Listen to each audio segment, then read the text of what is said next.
So hi guys, again, this is Christine Salazar from Peak Motors sa Abad Santos, Manila branch.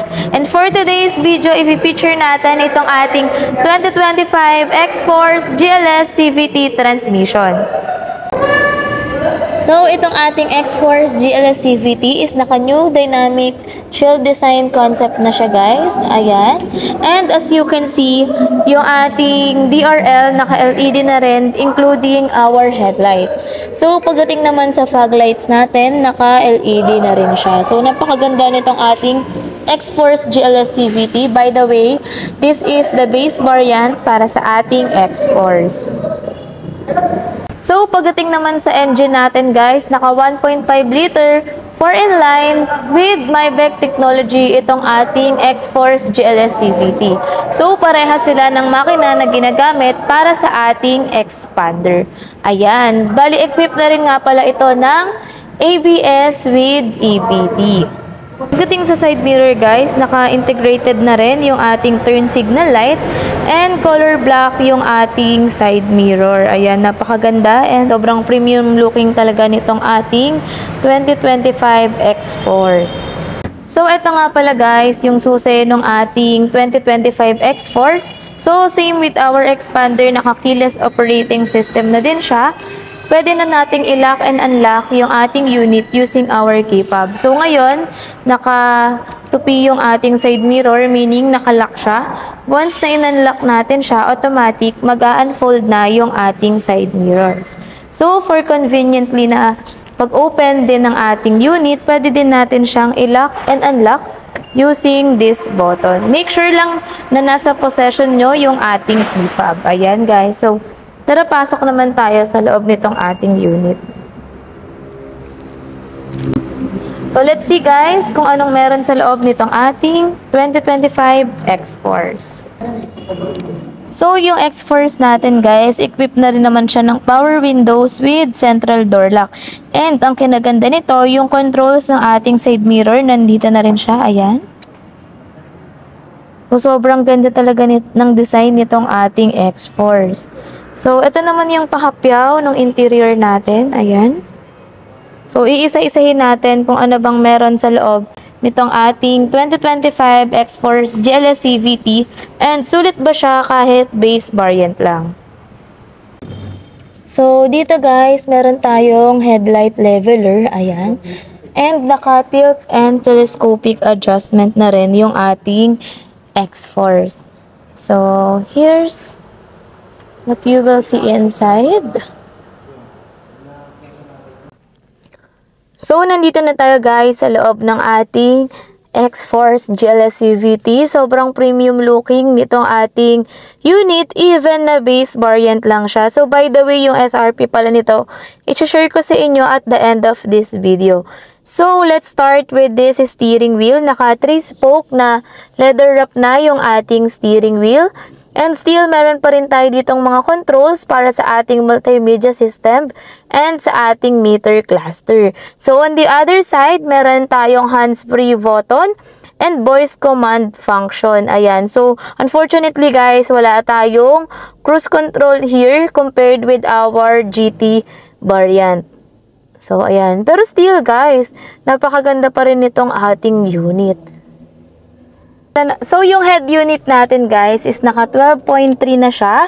So, napakalaki ng head unit niya. It is also equipped with smartphone link display audio. So, pwede tayo mag-connect dito ng ating Android phone or Apple phone via Android Auto or Apple CarPlay. So, nababago din yung wallpaper nitong ating unit, guys. Ayan, check natin kung ano yan, mga available. Ayan, pwede mong babaan yung kanyang brightness.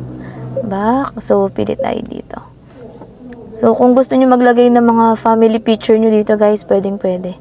Ayan, lagay natin ang Sakura para i-manifest natin na makapunta tayo ng Japan. Ayan. So, when it comes naman sa ating aircon, ayan, naka dual zone auto climate control na yung aircon natin with NanoX technology.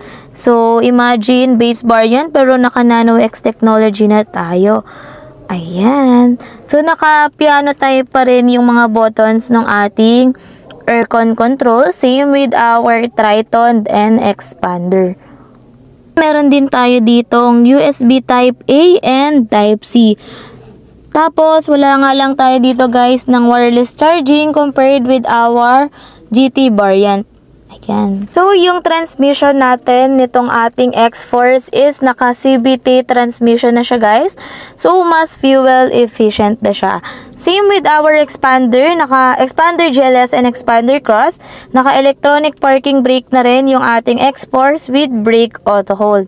Then, naka-push start, engine start na rin po tayo. So, ang kinaganda pa nitong ating X-Force guys, meron tayong 4 drive modes. We have the normal, ayan, makikita natin dito. Normal, wet, gravel, and mud. Even base variant guys, included yung ating 4 drive modes. Isa pa sa pinakamagandang addition dito sa ating X-Force, equipped na ito ng Yamaha sound system. Even yung X-Force natin is base variant, naka 8 speakers na siya. Then when it comes naman sa ating airbags, ating X-Force GLS CVT is equipped na ng 4 airbags. Ayan, sobrang ganda and value for money talaga itong ating X-Force. So, isa pa sa kinaganda nitong ating X-Force, meron tayong indicator kung saan ang mga hindi naka-seatbelt. Ayan. Then, meron na din tayong mga lights dyan. And, meron din tayong sunglass holder. Isa pa guys, ang kinaganda and low maintenance talaga itong ating X-Force dahil sa kanyang black interior. Ayan. So, naka-black na yung ating interior for this X-Force GLS CVT. Tapos, pagdating naman sa material, sa seat material nitong ating X-Force, naka-fabric lang siya, pero still, napakaganda pa rin. Ayan. Then, meron na rin tayong center console with armrest. Ayan. Ang kinaganda pa dito guys, sa loob nito, meron ditong cooling function. Ito. So, pwede niyang ma-prevent yung lamig ng ating mga drinks just in case. So, tignan naman natin guys kung anong meron dito sa ating second row. So, by the way, yung X-Force pala natin is 5-seater lang siya. Yan. Dito, meron na rin tayong aircon vent sa second row. And, meron na din tayong Type A and Type C na ports. So, sobrang komportable pala nung ating magiging passenger dahil hindi na nila need makicharge sa first row. Ayan. Or doon sa driver side or passenger side. So, napakaganda din ng reception ng music dito dahil nga naka 8 speakers na yung ating X-Force. So, ito yung look ng ating X-Force when it comes with its interior. Yan. So, tignan natin kung anong look ng head unit natin dito sa second row. Ayan. So, ito yung ating dashboard kapag tinignan natin dito sa second row. Sobrang premium looking talaga nitong ating X-Force. Ayan. So, yung X-Force GLS CVT natin, equipped na rin siya ng shark fin antenna and meron na rin siyang built-in na spoiler. By the way, yung roof niya is color black na din. Kaya sobrang ganda niyang tignan. Ayan. Premium looking talagang kapag nakita mo ito sa daan, mapapalingon ka. Meron pa din siya guys ng mga body cladding. Same with our expander cross. Ayan. Then yung kanyang gulong is naka 18-inch two-tone alloy wheel. So this brake na siya, front and rear. So, pagdating naman dito sa ating rear combination lights, naka-LED na rin siya.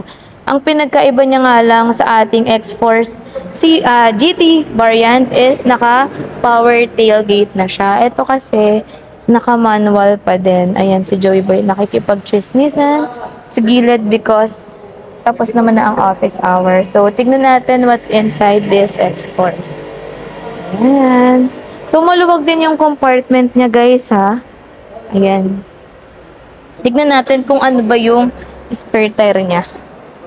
Oh, so, ito yung spare tire ng ating X-Force. Hindi siya nakamags pa. Ayan. So, yung mga tools guys, located din naman dito. Parang katulad din sa Expander. Pero ito is 5-seater. Ang kinaganda dito guys, meron na rin siyang reversed camera. Dito sa rear, meron siyang mga reflectors. Ayan. Sobrang ganda nitong ating X-Force. So, by the way, 42 liters nga pala itong ating X-Force and gasoline engine siya. So, there you have it guys, na quick review na natin itong ating 2025 X-Force GLS CVT. And pag-usapan naman natin kung ano-ano ba yung mga kulay na available for this variant. Una, meron na rin tayo nitong ating quartz white pearl. So, by the way guys, yung ating X-Force na base variant, it retails for 1,367,000. Para sa mga gustong mag-avail nitong ating X-Force, please do message me sa mga contact numbers na indicated dito sa screen, or pwede nyo rin akong i-message sa aking Facebook, Gray, Christine Salazar Olimba, and i-follow nyo na rin ako guys sa aking TikTok account. So, if meron pa kayong mga questions or gustong ipa-quote or i-feature dito sa aking YouTube channel, please let me know in the comment section below. So, again, this is Christine Salazar, your sales consultant here in Peak Motors sa Abad Santos, Manila branch. Thank you so much for watching. See you on my next video. Bye!